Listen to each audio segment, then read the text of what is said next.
Hey everybody, this is Colleen with Speaking of Spirits. I'm here today with my co-host Kelly. And hey Kelly, we are talking today about some UFO stories. We've collected a few stories from fans on Pocatello Paranormal Research Facebook page, and we have some of our own, some of our families, and some photos that I found interesting that I found on it's a Facebook group that I follow. And the gentleman lives out in the desert, so he's always, he runs into all kinds of wild stuff, and he took some interesting photos a few weeks ago, so we're going to share those. Oh, nice. Yeah. So let's get into some of these stories on our paranormal page. It was kind of interesting. The first story that I'm not quite sure how to take it, so we're going to read it and then you guys decide what happened here. But my sister was preparing for a date. When I got to the door before my parents to greet her boyfriend, he asked if she was ready, and I said she had just applied the second coat and was waiting for it to dry. It's such a typical guy thing to say about makeup. As I turned, I caught sight of the UFO. It was moving fast, and the next thing I know, I was staring at a bright light. When I came to, I was in the backyard with only my boxer shorts, and wearing only my boxer shorts, and my watch showed I'd lost 30 minutes. He said he still never talks about it. I thought that was kind of interesting. So yeah, I don't know how to take that story. I don't know if it was a joke or if it was real, but anyway, he did lose time, or at least he was cold. He was out for 30 minutes. Who knows? Yeah. Who knows? Yeah, that missing time is normal, but who knows? I mean, maybe I don't know. Yeah. I don't know either. This next one, my husband and I saw what we think was a UFO on October 13th. We were on the Texas Gulf Coast. It was around 7:30 at night, and we were staying at a small property he owns just on down on one of the bays down there. I was just about to get in the shower when he yanked open the back door, yelling for me to grab my phone and get outside. Up in the sky, moving from west to east, was a bright light. The sky was mostly clear. Whatever this was, it had like a fog around it that was moving with it. My husband described the fog as boiling, and the light was rectangle shaped. I doubt it was a plane. There was no sound. There were no flashing lights like we usually see, and it was far too bright to be a satellite. He was a very logical man, and it really freaked him out. I can imagine it would. Yeah. I don't know what would cause a fog. Something breaking the sound barrier, it sounds like. It's moving. Yeah, I mean, our fighter aircraft will do it, but it doesn't usually go with them. It goes around the aircraft pretty quickly, and then they're out of it, Another one, I think that this means New Hampshire. I-93, New Hampshire in 2006. Belknap County area. Traveling north. My ex and I saw a single light behind us a ways. We thought it was a vehicle with a burned out headlight. That makes sense. It paced us for a minute and then gained on us quickly. It passed us, stopped a bit ahead of us, and then shot straight up and over the tree line. It looked like a ball of light, like a small ball of light. Seconds later, a light is high in the sky in front of us, and about 4 times it dropped, and it looked like to be groups of 3 lights simultaneously. It's safe to say we're pretty freaked out. We looked at each other and agreed that we didn't see shit. I'm an Air Force brat. He was a disabled Army vet. And what we saw that night was like nothing we'd ever seen, military related or otherwise. So it shot past them, went up, and then dropped and spread out. And then went into 3 lights, became 3 lights. Oh, that'd be Now, amazing to see, but yeah. Yeah, I had something, Tim and I saw something similar down by Skinwalker Ranch, so I'll talk about that. This one's local here to Bannock County in Pocatello. About 5 years ago on the res near Ferry Butte, which is what Tilden Bridge, you said, right? Yep. Yeah. It was late and we were out driving around and we saw lights, so we tried to follow them. I thought I was seeing things and I thought everyone else was seeing things. We don't know what we saw, but it was something. And we haven't seen anything like it since. So she says weird things happen out there all the time. So I live pretty close to that. I need to go out there at night. I want to see it. One lady said she's seen UFOs numerous times. The most well-known sighting my entire family witnessed was the Phoenix Lights in 1997. So that would have been something to see. A co-host from a different podcast, one of the podcasts I listened to, he was a kid in Phoenix and he got to see those firsthand. So, wow. Yeah, it says it was the weirdest thing that you've ever seen. So, yeah, just watching the videos, it just raises the hair on your arms. So, this lady didn't actually see one, but she heard one and there was some repercussions to it. So she said, I didn't see one, but I heard one in the fall of 1967. My mother had told me about a strange noise she had heard for several nights.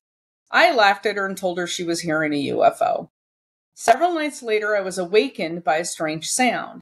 It was a soft, mellow, whirling noise. It was far away, but as I lay there listening, the sound got closer and closer. My mind told me to get up and look. I couldn't move. I was completely paralyzed.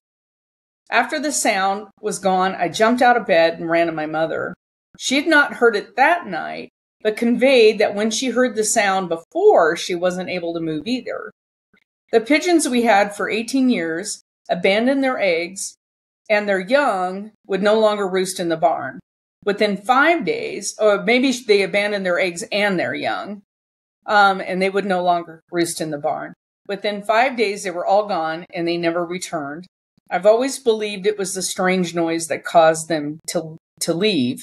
And this was in the northeast, extreme northeast Texas, in the small town of Talco. Fascinating story. Yeah, and then the noise. I've heard that quite often, the humming noise, and then people being paralyzed and not being able to move, and then animals just up and leaving the area, just abandoning everything that usually goes with it. So it's nuts. Yeah, that's fascinating that happens. I don't know why, but I think it's vibration and frequency that does it, and the animals just know, yep, this place is done for. We're leaving. You know, the thing that vibration and frequency, instinctively, when something's not right. Mm-hmm. I mean, but people will poo-poo that feeling so much. And it's like, listen to your gut. So it's funny that you bring up the gut. It's those little microbes in your gut haven't changed for millions of years, and they're living beings. And when they go, yeah, we need to leave, they're millions of years old, and they know better than you. So when your gut says exactly, it's time to leave. Okay, so I'm going to share my screen. I've got a series of 4 photos that I'm going to show to you. These were taken, and it's going to take me a minute to share each one. I can't open them all, we just started this recording, and my browser failed. So it has something to do with this recording, podcast recording software. So this one here, let me know when you can see it. Okay, I can see it. Okay. So it's pretty kind of small, but you'll see the light there. So this group, it's on Facebook, and I'm going to shout out to him, and he gave us permission to use these photos, and I told him I would credit the photos It's finniustheskinniest.com. And he's a guy who kind of lives in the desert area. I'm not sure if it's like Arizona or Utah but anyway, he travels all over. He loves the American West desert. So he's out all the time and he's always looking at different stuff. A couple of weeks ago, he posted these photos and I found them really interesting. He saw these lights. And so at first you're thinking, okay, maybe just a plane with landing lights, right? So let me stop sharing and get you the next photo. Sorry, this is just okay. And then they get closer. So let me share it again. And they're really interesting because I was an air traffic controller in the service. I've never seen anything like this. So there you're like, okay, you see that? Mm-hmm. Yeah. So now it looks like it's not 3 lights. It's more than 3 lights, but it's hard to tell, right? A little blurry. Okay. And then I'm going to go to the next one. This one is really interesting. Now look at this. Oh, wow. I don't know what this is. Now, is this some kind of... I don't know. I don't know what this is. And it's low enough that he's taking these with a cell phone. He's not using some high-powered telescope, camera with this huge lens on it, and it's really, really up there. This is low. He's taking these with his cell phone. He got that with his cell phone. Yeah. And then I wonder, were they moving in a pattern? It looks like they were moving in a pattern. They're together. It's like I'm going to share this last picture I have here. Now look at it again. Wow. What is that? Is this looks... some kind of weather thing? What is that? Is it a scientific instrument? I don't know. I've never seen anything like that. Doesn't mean it doesn't exist scientifically. I'm just saying I'm not familiar with it. Yeah, I don't know. I've never seen anything like that at night. That's bizarre. Now, that was taken down in Utah. Oh, I have one more. And this happened right before. So as sun was setting, this happened. Now, this, I don't know. This could be just, I don't know. Let's see. Was that a rocket launch? Oh, lightning strike? No. Now, if you look at the top right-hand corner. You'll see some kind of wild light there too, but it's little. It's like a string. You almost think it could be a hair on the lens, except that it has the same arc pattern with the tiny light at the bottom of it. You see it? A little, yeah. Yeah. And then you have this giant one, but there's no clouds in the sky. It was clear. Ball lightning, maybe? I could be. I'm not saying I've had an experience with ball lightning and never did that. But I'm not saying that that's not what it, that it isn't that. So interesting stuff. So he's out in the desert a lot, and he shares a lot of photos of things that he finds and interesting stuff and petroglyphs and pictographs and all kinds of stuff. And he's out all the time. He's just kind of an adventurer, kind of a wanderer. He's got his cat with him. It's pretty cool. He's a pretty cool guy. So they're just always out. He's rescuing animals, and he's just a wanderer, and he finds stuff. And this stuff, it's like if you're out enough, you're going to run into something. You got to get out of your house. Yeah. And the further you go out, the more this stuff shows up, I think. Yeah, less light pollution. So you had an experience. I want to hear about yours. Okay, so this was 2019, and in September is about mid-September, and I was at my brother's house, and I guess my adopted nephew, I'll call him, his dad was coming up from Salt Lake. We were going to go hang out and talk and just hang out, have a visit. And then he was going home the next day. And he's a big UFO guy. Just he's full on board. UFOs exist. And we're hanging out. And so I decided to rib him a little bit because I was like, oh, I don't know. I've never seen one. And I'm ribbing him a little bit. And I'm like, so, UFOs, huh? Huh? And he's like, yeah, they exist. For real. And I'm like, well, how do you know? He's like, when I do my deliveries early in the morning, I will park the truck while they unload. I'll get out on the loading bay and I'll look up and you can see them.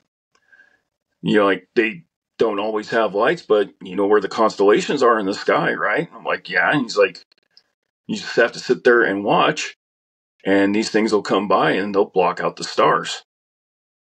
They'll just, and you can see the shadows of them passing by. And I'm like, well, that's interesting. And we're sitting back in the chair and I'm like, what would be the odds if I saw one today? Just threw that out in the universe. And not 5 minutes later, I'm sitting there and we're talking. And I catch something out of the corner of my eye. And the way we were sitting, this was coming out of the southwest up and heading north. And I look out there and I see like a sparkle on the horizon, but it's moving up. Now, So you're in Pocatello? yeah, we're on Jefferson Street. Okay. And just I happened to we're just sitting there. I'm sitting here looking back like this, and I look over and I'm like, huh, there's a little dot out there, a little silver dot. And sitting there, I'm like, okay. I'm like, it's a jet plane because we have that little airport, and it's trucking along. It's moving as fast as cars on the interstate. And I'm sitting there and I'm just watching it. I'm like, okay, and we're talking, and I'm keeping an eye on it, and I'm like, there's no Doppler effect. Okay. Maybe it's life flight. I'm keeping an eye on it, and it's getting closer and closer, and eventually it's starting to get overhead, and I'm like, it's life.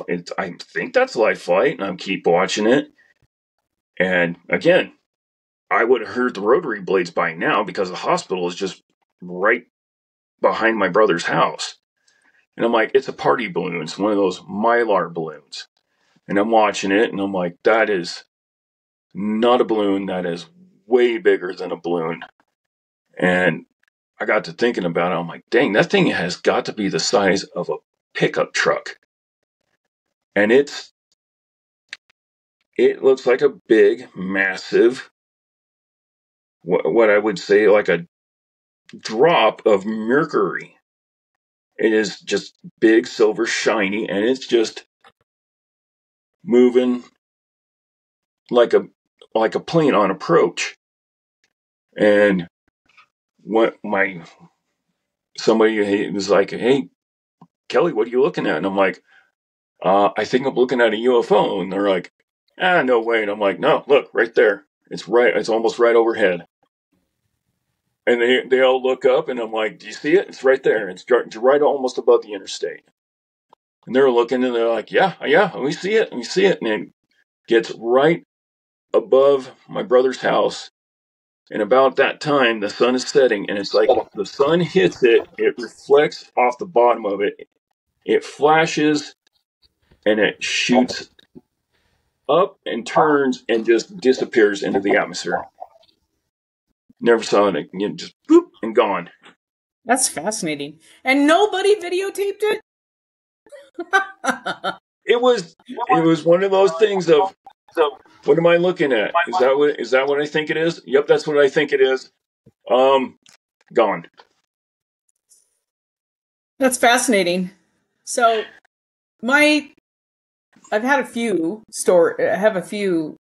experiences, but one that happened almost nightly for the whole time I lived in this particular house. I rented the old guard station out in Mint Creek. So I lived out there for a couple of years. And it's pretty secluded. You're past all of the houses. You go past East Fork Scout Mountain and you just keep going. And then there's the administrative site for the Forest Service, and there's a cabin down there. Okay. Oh, I drove by that. Yeah. If you've gone out there to do any recreating, you've gone past this cabin, and you'll see the administrative buildings and stuff for the Forest Service down there, and they have their horses that they use for going out and checking fences and whatnot on grazing allotments. So I took care of the horses. I stayed in the cabin, and it was just really spectacular down there because you're just all by yourself. There's no one down there. Lock the gates. No one can come in. It's just nice, right? But every night, and I didn't notice this at first because there was other phenomenon going on down there at first that I was really keyed into. But then about probably 3 or 4 months living there, as I'm out in the evenings and it's dark, and, Scout Mountain Road or Mint Creek Road, there's kind of a lot of traffic on it during the day because there are people coming back and forth from Arbor Valley, lots of recreation going on out there. So there's a lot of traffic. But at night, late at night, it gets real quiet. There's not a lot of traffic out there. So you hang out there, and there's big, huge lawns and I sit out there at night right next to the creek, Mint Creek. And so sit out there at night, and I started noticing at first a red light that it's in a narrow gorge, right? Because you have Mint Creek, and then you have you have Mint Creek Road, you have the creek, the road, and then it's a very steep hillside that comes straight up. And then behind me was a very steep hillside that goes up, right? And so if I'm sitting there on the lawn, your view is basically the mountain right across the street, and it goes up. And that's not like you can see for miles and miles. You're just in this little gorge. Like, I couldn't even get internet down there because it's so steep, you can't get a signal from anything. So I was sitting out there, and I kept noticing this red light on the mountain right across the street from me. And I'm looking at it, and it's moving all around, and it's big. It's like, if I was going to put a size to it, it'd be like the size of, a little kid's wading pool that I buy them for the dogs every summer so they can get in and just get their paws wet. So it's not big, but it's about that big around, right? But it's moving all around the forest. And at first, when I looked at it, I thought, it's not hunting season. Is somebody spotlighting deer illegally, right? So that's my first thought, because I'm always keyed into, that kind of stuff. And I'm looking, I'm like, no, it's a red light. Why would it be red? And then it's moving around too much.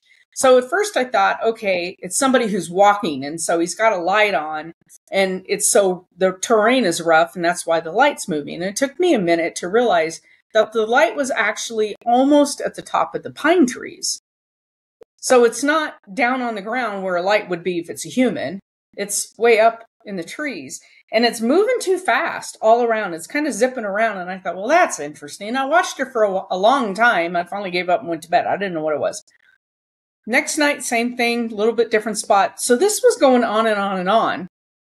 So one night, and I videotaped a lot of it, but like your sister's video you showed me, there's no horizon at that point, and so you really can't see anything. It just looks like a light bouncing around, so you don't know if it's somebody's cell phone doing this, and the light's stationary, right?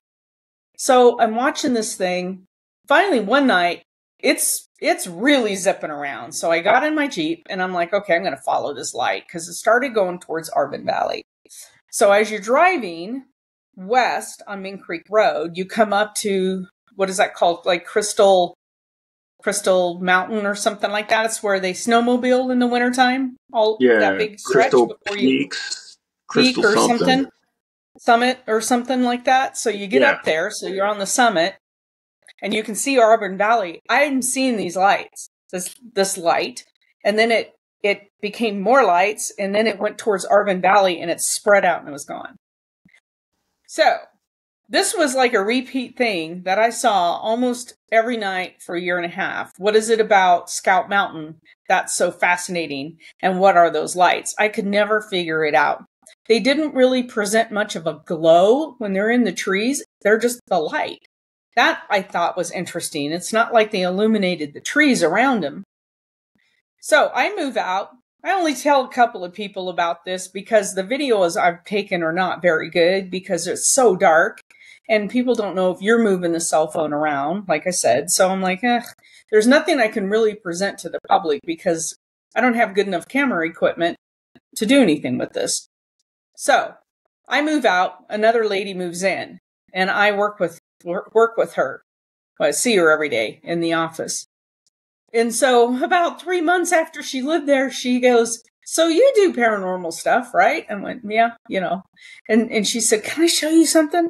So she shows me her cell phone, and it's the lights. She saw the same lights. She's like, "It freaked me out." But she goes, "There's no noise. There's no nothing." And I said, "Yeah, I know. I saw them almost every night." She goes, "What is it?" And I said, "I have no idea. I have no idea." If you would think if it was, if there's no light activity around swamps as methane burns off, right? So people have seen no lights flashing in swamps and very marshy areas where it builds up methane from the decomposition of the organic material in the swamp marshy areas. There isn't anything like that. This is a very dry conifer area. When there's conifers, it's not very moist still, right? So there isn't that environment. I've been, I spent a lot of time staring at this mountain during the daytime, looking at it going, what could be up here that's drawing this? Why are they dancing around? Are they here every single night? And other people could see them if they're really watching. Obviously, she did. So, I don't know. There's an interesting theory that the color of the lights means they're looking for a certain thing. Red means that they're probing for mining materials. Well, we do have a lot of mines around here. So, and there are a few in the Mink Creek area or in that area, Fort Hall mine. Yeah, it's all those. Isn't there a huge crystal? Isn't there a huge crystal deposits up there? Quartz crystals and gold. Well, like I said, there's mining in that area, and we have old historic mines. So yeah, it could be. I don't know. I just found that really interesting. So if you're really into looking at the night sky, you can download apps that show you aircraft movement. And so it's because, if you're a nerd like I am, like I said, I was an air traffic controller. So I'm always looking at these apps because I want to know, oh, that's interesting. You look out there and you're not sure what that is. You can look at the app and you can move all around the country on this app so that you can zoom in to a particular airport or zoom out and see aircraft as they're on, movement. So they're IFR, which is instrument flight rules, flight following. They're being followed by air traffic control so that you can see them on this app.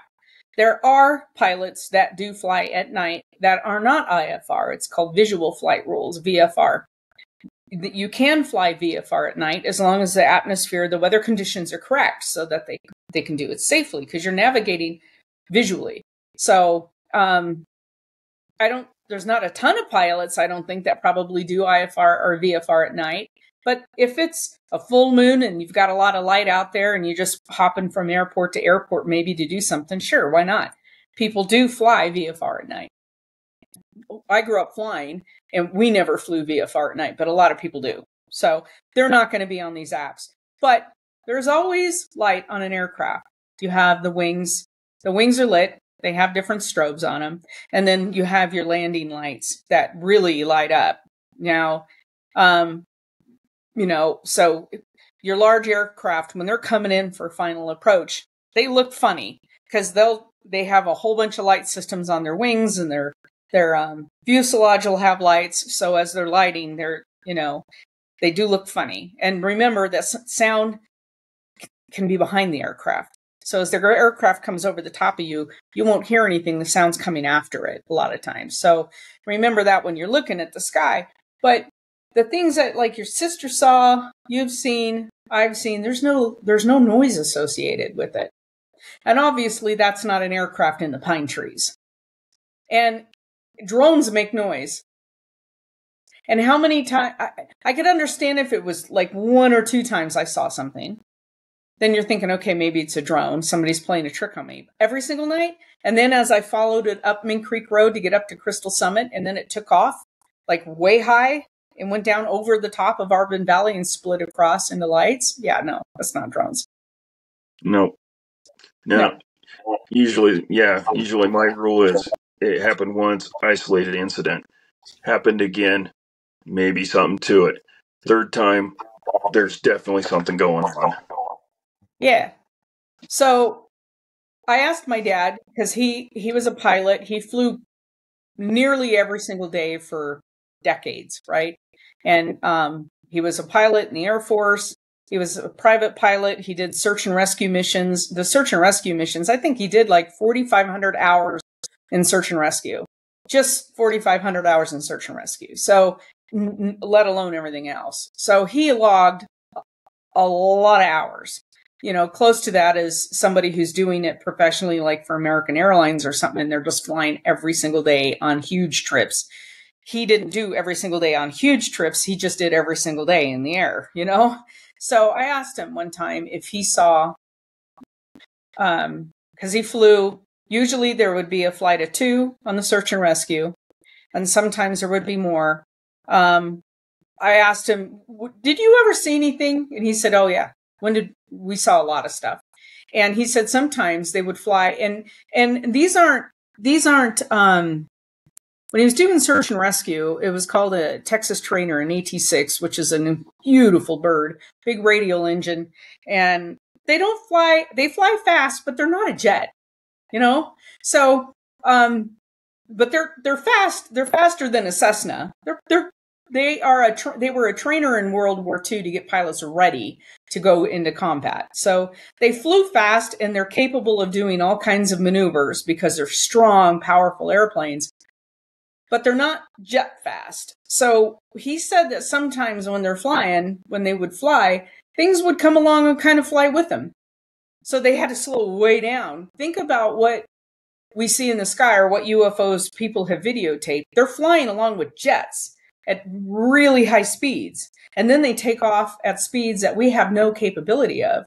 But they can also, like you said, come down and hover, or come down and fly with an airplane that's going fairly slow, and then take off and then not be seen. He said they did have one incident when they were flying up at Rainier, and they had a formation of these AT-6s. So there was like 7 or 8 of them. I don't know why they were going up to Rainier. They did most of their search and rescues around Tahoe, and down to LA, but they were going up there, and he said they were in a formation, so they're all flying along.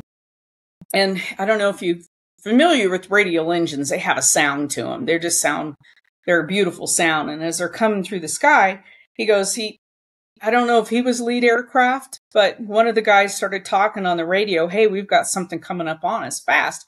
And at the time, these AT-6s were some of the fastest things we had, besides some of the very first jets. But why would a jet be trying to come up on them? You know what I mean? They have flight following. Air traffic controls knows about these airplanes, so it's not like somebody's thinking there's something going on. So something came up on them as they crossed right in front of Rainier, between Rainier and kind of Seattle. Came up on him from one direction, circled around him, and then took off. And he said, it wasn't the shape of an aircraft. All we saw is kind of like what you saw, was something metallic looking and no sound, and outmaneuvered anything that they could do. Yeah. Just to touch on that, a lot of the World War II pilots on both sides would report seeing UFOs come and fly next to them, circle around them, and then take off. And That's the word. Are you aware of the word Foo Fighters or the Other band than the Foo Fighters? band? That's Yeah. where it comes from. That was the Japanese called those little craft that would buzz them Foo Fighters, and Huh. that's where the term comes from. So yeah, both sides, the Axis and the Allies pilots would be like, "Hey, we were up there all by ourselves, and something came out of nowhere, would sit right beside us in strange lights, and then just take off." So yeah, So the other story I'll touch on really quickly because we need to wrap this up. But when Tim and I went down to the Skinwalker area, we were hanging out down there for several nights watching the sky, right? That's what you do down there, is you just watch the sky. And we saw things, we were both seeing it in different directions of the sky. So, he'd be looking here and we're sitting on lawn chairs next to each other. He's looking up here, I'm looking over here. And we'd both be seeing stuff. And it would be, you'd have like say you have a pattern of stars, and let's just put them in a circle just for this description. So you have a circle of stars. Well, and then they would kind of change, like they would come together and change directions and come over here. Or shift. Everything would shift. Or you'd have a light, you'd watch this really intense light, and then a light would come out of it. And then a light would come out of that. And then a light would come out of that. I mean, and then they'd go off in different directions. And so this is like, we saw the most incredible things down there. We did send one of the videos that we saw that was the same light phenomenon, the UAP, that Skinwalker Ranch has presented on their latest year's episodes. We saw some of that, one of those, and we had sent it to them, and they caught it on their cameras too. So there's things out there that you see, and why down there it's such a hotbed of activity. I have a theory. Yeah. I have a theory. I do. Okay. I actually think that there is a crashed ship underneath Skinwalker Ranch, where the Uinta is, where the ranch is. Are you familiar with Lake Bonneville and how actually big that was? Yeah. I mean, I'm just throwing it out there. I'm just speculating, but I'm thinking maybe because UFOs have been known to go into the water for whatever reason. I maybe refuel something, hydrogen cells. I don't know, but I have a theory that whatever this is, it was massive and it crashed in Lake Bonneville and just slowly sank to the bottom, and it's leaking. It's leaking fuel, and it's putting out, I don't know, like a giant smoke signals, I guess, and it's attracting all this strange phenomena. So you're thinking that when the Uinta Basin was covered in water at one time? One time. Yeah. So, well, kind of, that's a theory.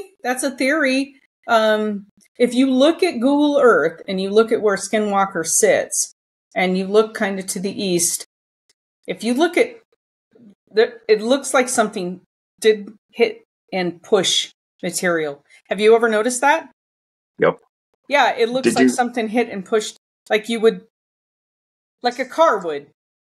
Yep. Did you see the episode where he did the ground penetrating radar? Yes. And it's on the screen, and he's like, "This is what we got," and he went like that, and then he never looked at it again. And I'm sitting there going, "Travis, turn around, connect the dots. It's right there."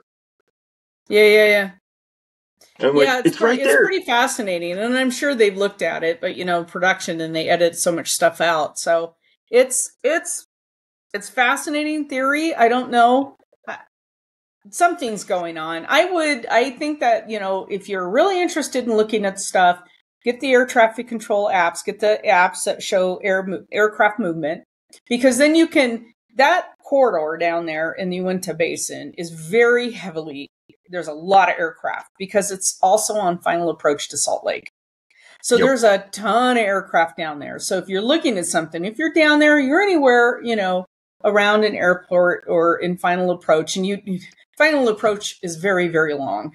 It's not just right into the airplane. You're on a path to come into an airport, and they're published approaches. You can also look at the approaches for airports, so that, as an aircraft comes in, they hit a particular approach, and that brings them in alignment so that they can turn and come in. So these are published approaches, so that you're always, people, they fly the same path all the time, and it's like, exactly, because they're published approaches. So, and they're talking to air traffic control, and they're telling them what approach to take. So these pilots are out there, they're following a lot of the same paths all the time. The whole air traffic control system is really fascinating. And when they're being tracked on this app, you can rule things out, because atmospheric conditions can make the lights on an airplane look funny, right? Because you have atmospheric conditions that will play with light, will bend light, will move things around. So know what you're looking at. If it's on the app, if you're seeing an airplane, then you can rule out, okay, that's not a UFO, even though it looks funny. Starlink right now, a lot of people are getting really wigged out about what they're seeing, and it's Starlink. Yeah. With the light, the satellite and the little lights behind it, the trail of lights. And he's putting more and more up there, but actually it sounds like Elon is going to not light them anymore. They're very low altitude. Most of our satellites are really, really high. The reason why Starlink works is because it's low altitude. I actually have it here because there's no other options where I live. So I have Starlink. So that's why you can see them so easily, because they're a low altitude satellite. I mean, brilliant, right? So, but there's so many complaints now about the lights in the sky that he's talking about not illuminating them anymore. So, but, and they're launching like something like, I don't know, it's 1,000 a month, because he wants to give internet to the world, like in Africa, where they don't have an infrastructure way out. And they'll be able to get it. If they have electricity, they can get it. If they have some kind of generator that provides electricity, they'll be able to have internet. So that's the point. But so know what you're looking at. Rule everything out first. But sometimes you can't rule things out. I mean, you can't, like, nothing is making sense. So send them to us, email us at, through our Facebook page, send us a message, or email them to the paranormal page. Do something, because we want to see this stuff. We're not going to laugh, but we want to see it. Nope. Well, we like the weird stuff. We like the weird stuff. The creepier, the better, too. So email us. That's our kind of local, some of our fan base UFO stories. Keep sending them to us, and we'll keep reading them. We can't get enough of UFOs. So this is Colleen and Kelly signing off for Speaking of Spirits.